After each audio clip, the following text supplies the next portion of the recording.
Hello guys, magandang hapon po sa ating lahat. Ayan, bumili po kami ng gamot sa malapit sa Jollibee. Nandito po ako. Ayan guys, sa siyudad ng Borongan para sa gamot ng kanyang nanay. Ayan, sa mother ng Mrs. Guys. Nakita ko siya guys, nandun po sa si Mrs.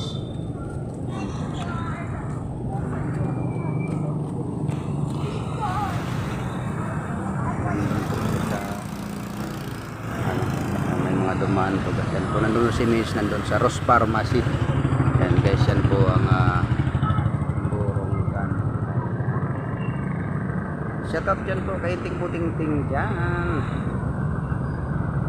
At kay Joyce Repair and Historial shout out. Dito po ako sa siyudad ng Borongan. Bumili kami ng gamot guys. At shout kay Aida TV Vlog. Shout out po kay Loli Ramos, shout out, salamat sa pagpasok sa aking live. Pwede ba na ako doon, nandun kayo, maraming salamat. Kay Joe Fernandez, shout out. Sa aking pinsan dyan sa Malabon, kay Juntag, shout out. Sa Calbayog City, shout out din sa aking kapatid sa church, si Mike Zone Vlog, shout out po. Shoutout po sa inyo guys. Maraming salamat po sa akin.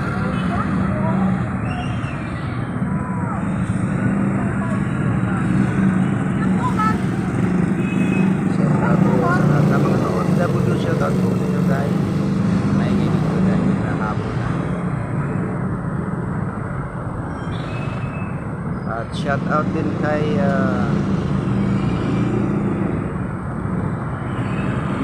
Yani Official, Honey Blanc, shout out sa kininsan dyan, Angie, ayan, New Zealand, shout out Angie, New Zealand Nandasa, shout out po dyan. Kay Fernando Panunong Vlog, shout out kay Nick Reed, shout out po sa lahat ng mga nag-support po dang araw po sa ating lahat. Pakita ko sa inyo guys ang Borongan. Na-vlog ko na ito guys noon. Motor ko ako yung motor ko. Ay ganda ng ang ganda ng view. Yan po ang Jollibee.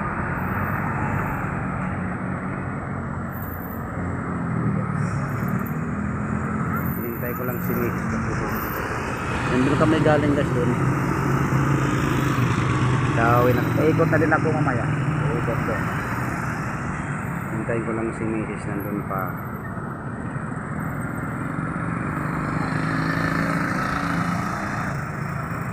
Yan na patungo po yan ng Tacloban. Yan po guys. Yung Tacloban yan.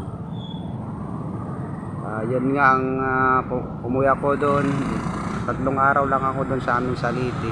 Nadaanan ko din yung Biliran Leyte Bridge, sira din.